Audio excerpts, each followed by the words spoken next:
Hey, what's up ladies and gentlemen? So today we are going to do a very unique video, and the reason why I'm doing this unique video is because you guys have a lot of questions, especially for the people who bought my report and they're asking for what is this one page that we get with all these little charts as you see here on the screen. These are all the divisional charts, okay? And there's one very unique chart in this report that I hardly found anywhere, and it actually concerns your wealth. Okay, it actually concerns your wealth chart, which we'll discuss today. So the boxes that you see with all these divisional charts, D1, D2, or D9, D7, D16, D30, these are something very important. Do not ignore them. Again, I'm going to repeat myself. Do not ignore this page. Even if you're new to astrology, you don't know how to read them, today you're going to learn how to read these things. First of all, I made a video on my YouTube page, and if you go to my YouTube page, just go on my channel, and in the very bottom I have all these playlists. In the very first playlist, I have a very first video saying how to read a birth chart. So if you don't know how to read this box, this chart of Vedic astrology, click on that box, you will know how to read a chart, and it'll open up a whole new world of information for you. Okay, so what divisional charts are, and I've made several videos on two of the most important charts, Navamsa and Dasamsa, which is D9 and D10 chart. But divisional chart, simply what it does, it opens up surgically each house in your main birth horoscope. And he looks, and you're able to look, an astrologer is able to look inside this through a microscope and see exactly what's going on. Because, you know, many people who ridicule astrology, has doubts about astrology, they say, what if two people are born at the same time in the same place? Which hardly ever happens. You will never find hardly anywhere somebody being born at the same time in the same hospital. People say that, but nobody has ever proven that. Okay, so that's out of the out of the question. But when it does happen, including twins do not are born at the same time. They're born at least 2 to 10 minutes apart from each other. That's a huge difference. So what happens is that when people ask that, what if two people are born at the same time, at the same place, how do you tell the difference between them? The way you tell the difference between them is you open up their divisional charts. You microscopically look through them. And so these divisional charts that you see, on your report, so when you get my astrological report on my website, you get this huge, report with all these information, written information and charts. It's part of that report. And in that report, you're going to find a very unique chart of wealth that is hardly ever found anywhere. But all these divisional charts that you see are simply opening up each house of your money, your career, your children, your marriage, your education, your siblings, your family, and it's showing you exactly what's happening. So these are the charts that I'm going to discuss today. So now the most important divisional charts that you want to see in your horoscope when you get the report is obviously the D9, which is called the Navamsa chart. Navamsa chart, what it is, it's several things. First of all, it's the most important divisional charts in astrology. It is equally important to your birth chart because it shows the potential and the strength of your soul and your planets in that chart. It shows that when you become who you are destined to become, whether it's the age of 20, 25, 30, 35, especially in your 30s, your potential becomes that divisional chart, that D9 chart, Navamsa chart. So especially if you're in your 30s and 40s, it's very important to look at a Navamsa chart because you become that. Remember what Joni Patrice told you guys, that a person becomes their Navamsa chart. And I've said that over and over again. Myself, I am starting to become like my divisional chart. I no longer have ego. I no longer have jealousy. It's actually an interesting point that I'm going to make on my this week's astrology video, that some people say, why do you invite all these astrologers on your channel? They can take away your subscription. They can take away your views, your business. Why are you doing this, couple? I'm like, are you serious? I want more astrologers. I'm going to have Sam Jippy come in tomorrow. I'm going to have more people come in next week. You'll see them. I don't have ego, which I'll discuss in this video, okay? But I'm not going to discuss that here. So I'm becoming my Navamsa chart. I no longer care for competition. I no longer care for ego and success. I just want to follow my passion and do my thing. That's it. I'm not going to care for if this person's doing better than me, that person's doing better than me. Okay. But so this is what you become. You're not always yourself. You're always your divisional chart. You become that divisional chart. So D9 chart shows the strength of your planet. So you want to look at the houses and the signs that they're placed in. That will show how strong they are. Like, what is the heart of that planet? That is seen from the D9 chart. D9 chart is your marriage chart. So when you're looking at your D9 chart, you're going to look at Venus, you're going to look at the 7th house, and you're looking at the ascendant. The ascendant of each divisional chart has an importance, because if a planet is sitting in the ascendant of any divisional chart, that planet will expose something very profound regarding that divisional chart. So if your divisional chart, you have a planet in the ascendant of, let's say, your parents' divisional chart, that chart, or let's say not even the parents, let's say your children's chart, which is your Saptamsa chart, D7 is regarding your children. And if a planet sits in the ascendant of that chart, it shows something very significant will happen regarding your children. Whether you will have children, especially the timing of children can be seen from that planet sitting in the ascendant. So it's Mahadasha can bring in children, or something you can have a fortune through your children. Your children will suddenly have a success, or your children may have some disease or some illness coming up in that dasha period that you can tell through as a parent, the D7 chart. So look at its ascendant. Any planet sitting in the ascendant of any divisional charts becomes important. Then the house they represent. So in D9 chart, marriage, 7th house of marriage, look at that, condition of that. Look who sits in the ascendant, because that will also have an important say in the timing of that chart and something profound happening regarding your marriage in that chart. And look at Venus, because Venus becomes the significator of D9 chart, because it's your marriage. Okay. Same thing with children, the D7 chart. It's not just about children. It's about what you create with your partner. It's about what you develop with your spouse. So not only look at the 5th house, which is children, in your D7 chart, but look at the overall picture. Look at Jupiter. Jupiter becomes the significator of the D7 chart, because Jupiter is the significator of the 5th house in your main birth chart, which is children. And all of these basics that I'm talking about, significators and house rulership, all I have made videos on it. I have written a book on it called Astrology at the Speed of Light, which is literally takes you from basics to advanced in that one book. So D7 chart becomes that. Then you want to look for another important chart, which is D10 chart. It's called Dasamsa chart. It is a house regarding your career, ups and downs in your career, what career you're here to do. For that, you're going to look at the 10th house of that divisional chart, the ascendant, and the 7th house. Why? Because again, like I said, any planet in the ascendant of your D10 chart will show either a rise or fall. Planets in the 10th house of your digital chart will show in their time period something very significant regarding your reputation, regarding your career. And why the 7th house? Because 7th is become 10th from the 10th house.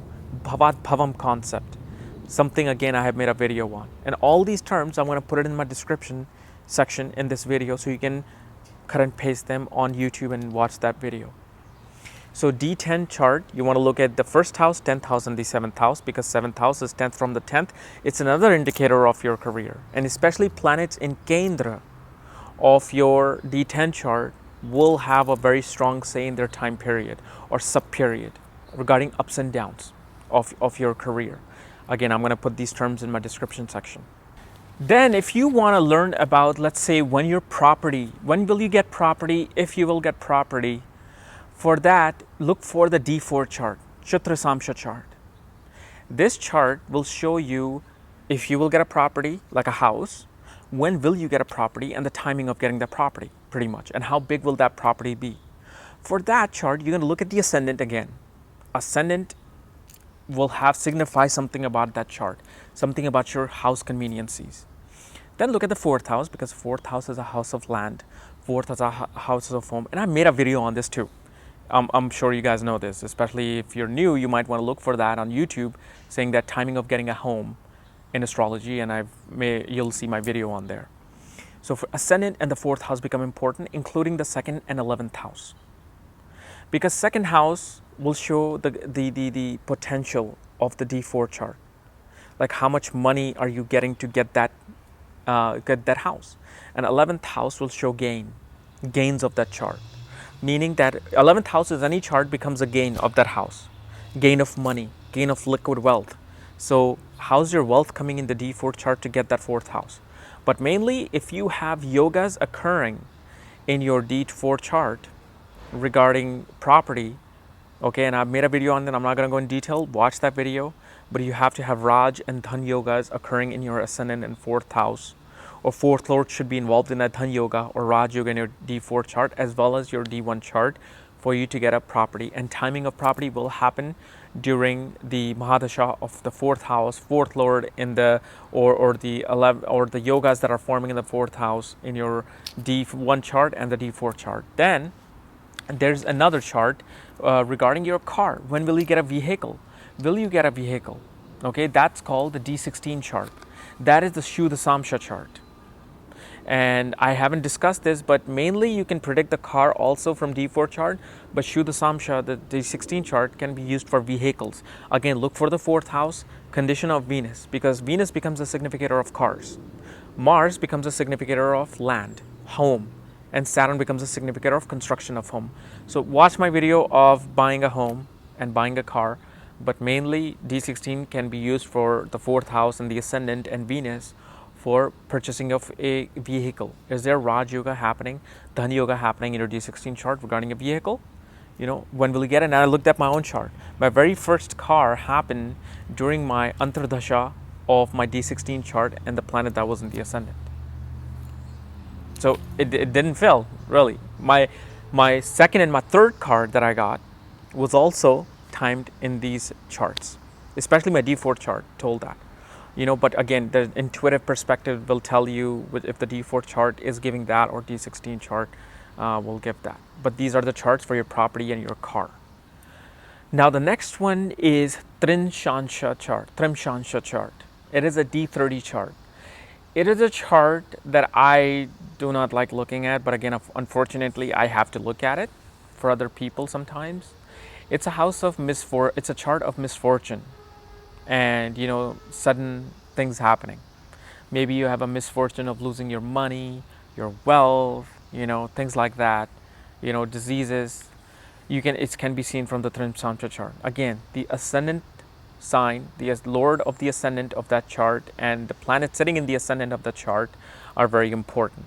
They must be strong in order for a misfortune to be evaded in your life. Look for the ascendant house, 6th and 8th house in your Trimshansha chart. Any Arishta yoga, misfortune yoga occurring ascendant of that is in the 8th or 6th, or you have malefics in the ascendant in that chart. Their Mahadasha can spell some sort of a disease, misfortune, and everybody goes through misfortune and diseases. So don't get scared. You know, we all have fevers, we all have our coughs and cold, you know, we have gotten into minor cuts and bruises. So look for that chart. You don't have to. I necessarily don't recommend that chart because you don't want to stress yourself looking at that chart. So don't look at that chart, but that's a chart that it talks about misfortune and, you know, coming ups and downs in your health or any kind of, you know, upheaval in your life. The next one is D24 chart. The D24 chart talks about your education. It really shows like some people may have exalted Jupiter or Mercury in their D1 chart. And yet, instead of going to school, they became very successful businessmen or spiritual people. Yet, somebody looked at the D1 chart, might say, oh my God, you might have a higher education. You know, so what this chart does, it fine-tunes your educational perspective. And especially in this chart, again, ascendant will show achievements in education. And then you want to look at Mercury and Jupiter condition, especially Mercury, because Mercury becomes a significator of your education, like getting a degree, bachelor's degree, you know, master's degree, PhD. So Mercury becomes a significator of that, and Jupiter also becomes a significator of that. But Jupiter is more about spiritual education, higher philosophical education. So if you're getting a degree in your philosophy or theology or spiritual studies or religious studies, Might want to look for Jupiter's condition. But look for ascendant, 5th and 9th house, Mercury and Jupiter. Especially the Karakas, which is the Mercury and Jupiter, if they're damaged, that will lower the potential of the D1 chart. But if D1 chart doesn't promise his education, yet your D24 chart is really good, what this shows is that in your early life, education was very hard. But as you grew older, in your 30s, suddenly your interest in education came about.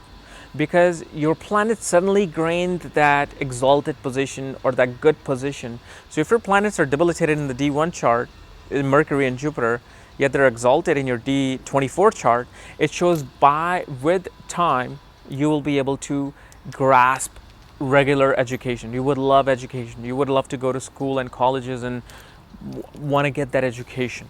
Okay.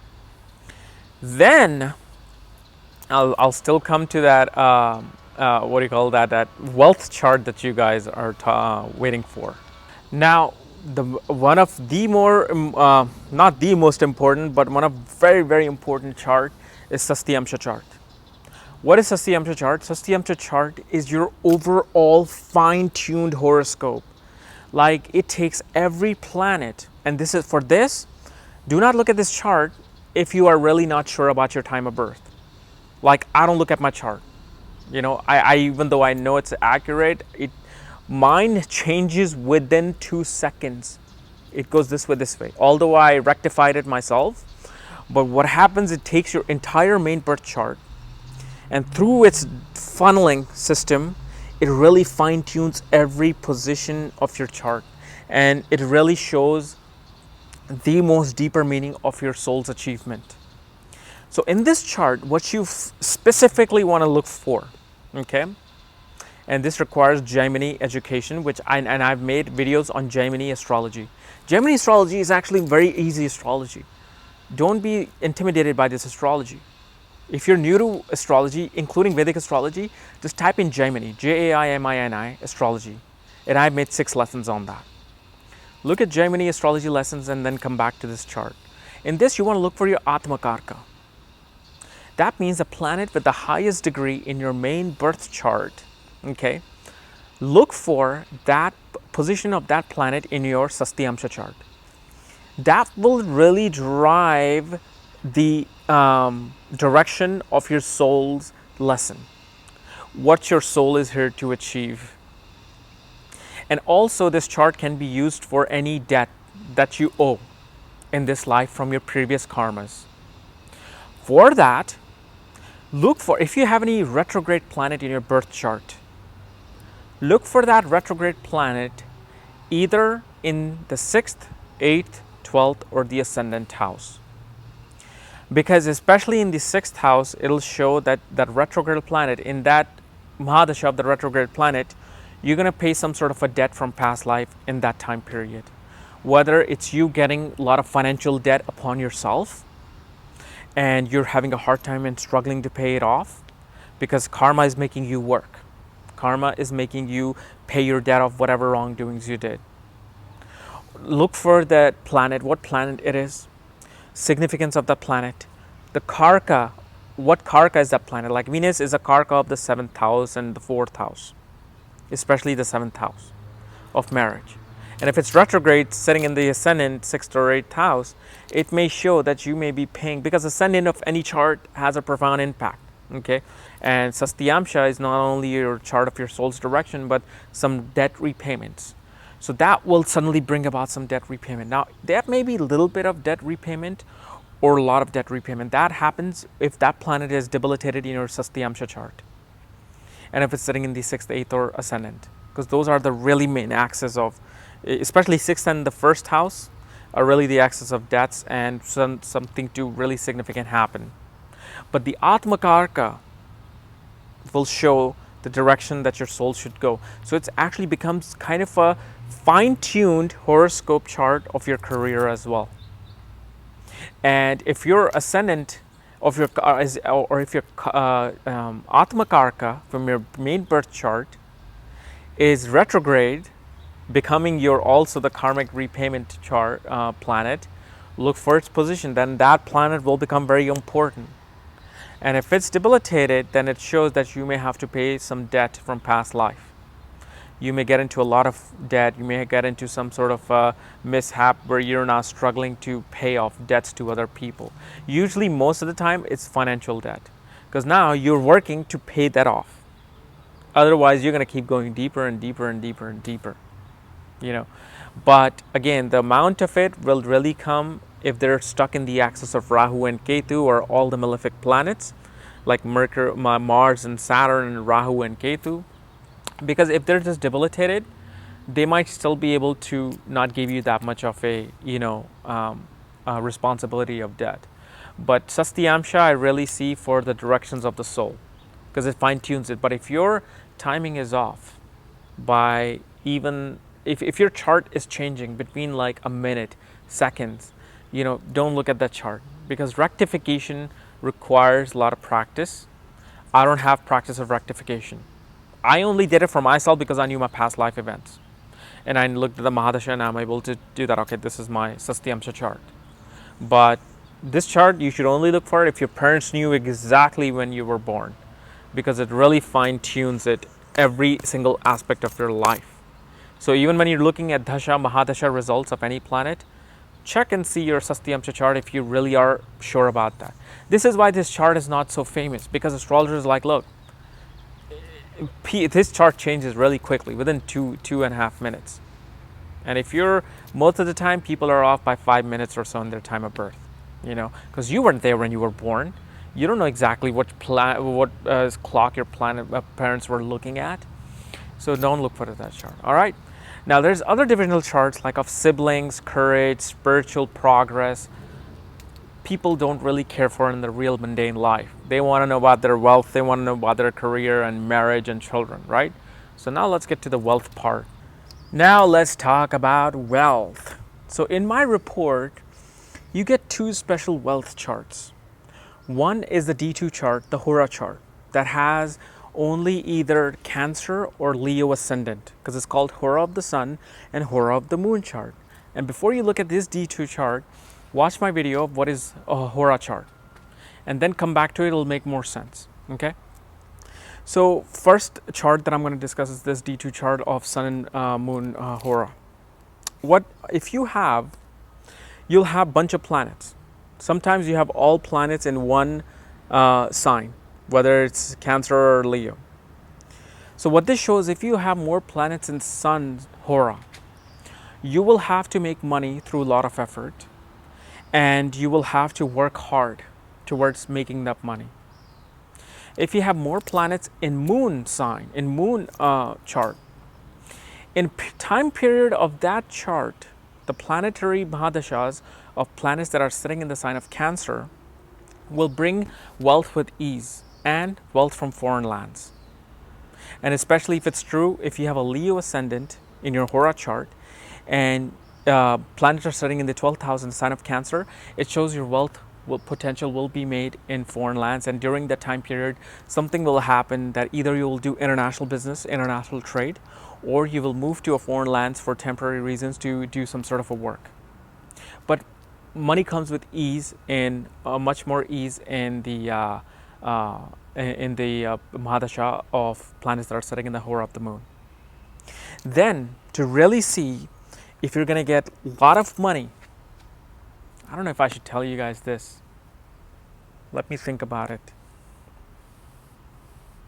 because I don't want you guys to start thinking negatively about your chart regarding wealth. But okay, I won't mention this one thing, but I'll say this. Especially planets like masculine planets like Sun, Mars, and Jupiter. When they sit in the Hora of the Sun, they actually make things easier. Even in the Hora, even in their Mahadasha, they do far better. Not far better, but they neutralize the effect of working hard. They will give you money. And planets like Moon, Venus, and Saturn, these neutral and feminine planets, do very well in the sign of Cancer in your D2 Hora chart. Then there's this one other chart in my report especially, It's called D2 chart. You might have seen, especially for people who bought it. In that chart, use that concept of Moon, Mars, and Saturn doing well in the 1st, 4th, 8th, 10th, and 11th house. Jupiter, Venus, and Sun doing good in 2nd, 5th, 7th, 9th, and 12th house. And Mercury only does good if you're born in the sunrise or sunset time. That's when it'll do really good for you in terms of wealth. And you want to see if it's placed in whatever Hora it's placed in your main birth chart. Look and see if it's placed in that same houses in those charts. But Mercury is neutral for everybody if you're born in some other time. But in sunrise and sunset time, Mercury becomes strong. And in this D2 chart, if it's especially strong, exalted, sitting, if it was in the Hora of the Sun or Hora of the Moon in your main birth chart, and again, sitting in the Hora of the Moon or Sun houses in this chart, does well. And I know this is going to be very confusing for a lot of you, but you have to watch my video first of what is Hora chart. Once you watch that video of what is Hora chart, you will start to understand what I'm talking about. So in this D2 chart of Ayar chart, you just want to see if planets like Moon, Mars, and Saturn are in the 1st, 4th, 8th, 10th, and 11th house, or planets like Venus, Jupiter, and Sun are in the 2nd, 5th, 7th, 9th, or 12th house. Because I remember my uncle saying a very important thing. This was like 10 years ago. He's like, why is it that Jupiter and Venus are considered morning stars, especially Venus? Because in Vedic astrology, Venus and Jupiter are considered guru. One is a guru of Devloka, one is a guru of Datyaloka, meaning that one is a teacher of all the good things like spirituality and religion and God, and one is a god of all the material things, pleasure, sexual pleasures, through money, through sex, through any kind of just like material things. That's Venus. So when is a time that you go to school to learn from teachers, as in gurus? Morning. So this is why Sun is the ultimate teacher. He's the ultimate guru. So he's always, and he rises in the morning. So that obviously is a giving. But the reason why Venus and Jupiter becomes morning star, because they are gurus who teach you in the morning. You wake up in the morning, you go to school. You wake up in your life, you're either going towards spirituality, you're going to a temple and doing your thing, or you're going to have breakfast at some nice restaurant. You're going to have sex in the morning with your girlfriend, your acquaintance, your wife. Or you're going to look for booking a ticket to some paradise. So people have two divided minds in their life. Either they're going towards the Dev Loka or Datya Loka. And this is very important.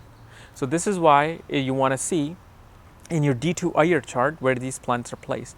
And also a Dhan Yoga being created in the D2 chart and the D1 chart with the same planets will really strongly give a potential for wealth. But again, I'm not going to teach how much or how little.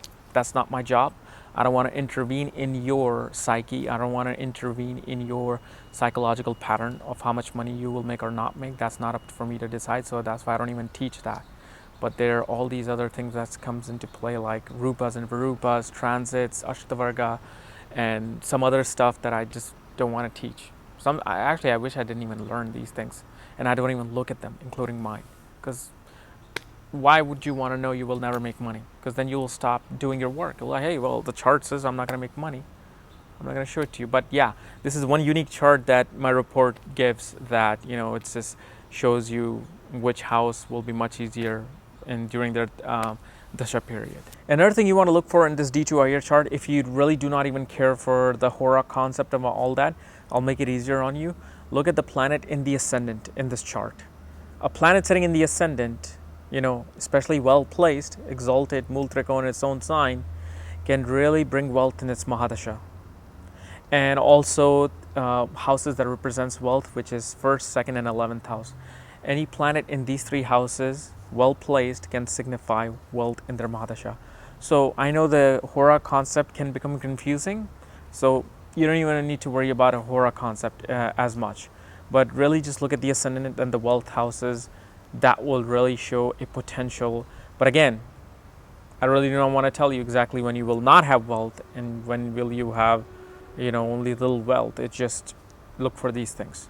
So guys, this was the most important chart that you look for in my astrological report, and especially this D2 special chart that I didn't find in too many reports. So this is why I was really adamant about getting the software and the report that I can get. So again, thank you very much for watching this video. If you're new to my channel, subscribe below. And again, if you want to get the report on astrology and so you can find your wealth chart and every divisional chart, for that, check out this link here. And you can also find my book, Astrology, Conjunction, and Aspects at the Speed of Light, that fine-tunes everything about aspects and conjunction in astrology, including astrology itself. All right. Otherwise, we'll see you tomorrow with Sam Jippi. Bye-bye.